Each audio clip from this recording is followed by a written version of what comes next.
এদিকে কাশ্মীরের সন্ত্রাসী হামলাকে সাজানো ঘটনা বলে দাবি করেছেন পাকিস্তানের প্রতিরক্ষা মন্ত্রী খাজা আসিফ। একই সাথে যুক্তরাষ্ট্রের হস্তক্ষেপের কারণে দীর্ঘদিন ধরে সন্ত্রাসবাদী গোষ্ঠীকে পরোক্ষ সমর্থন ও প্রশিক্ষণ দেওয়ার অভিযোগ স্বীকার করেছেন তিনি। পশ্চিমাদের দায়ী করেছেন তিনি। পাশাপাশি তো পাকিস্তানের মধ্যে চলমান ইস্যু নিয়ে সর্বাত্মক যুদ্ধের বিষয়ে সতর্ক করেছেন পাকিস্তানের প্রতিরক্ষা মন্ত্রী। আরও জানাচ্ছেন ঋতু সাহা।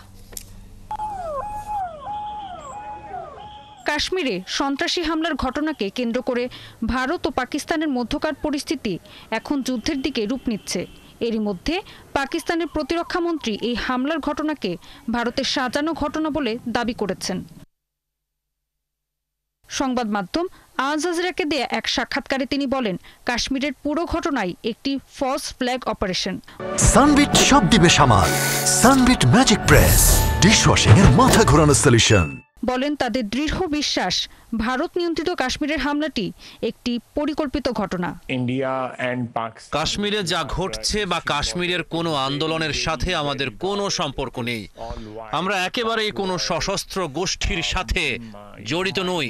ভারত সরকার যে অভিযোগ করছে আমি তা জোরালোভাবে নাকচ করছি।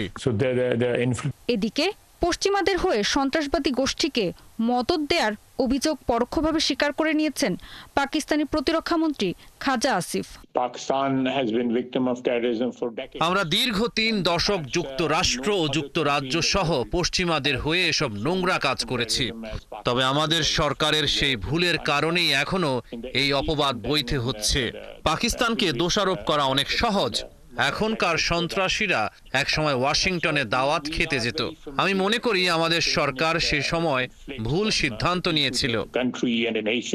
পাশাপাশি ভারত ও পাকিস্তানের মধ্যে চলমান উত্তেজনার দিকে আন্তর্জাতিক সম্প্রদায়ের দৃষ্টি আকর্ষণ করেছেন খাজা আসিফ। তিনি বলেন, পারমাণবিক শক্তিধর দুই দেশের মধ্যে পূর্ণমাত্রার সংঘাতের আশঙ্কা নিয়ে বিশ্বকে ভাবতে হবে।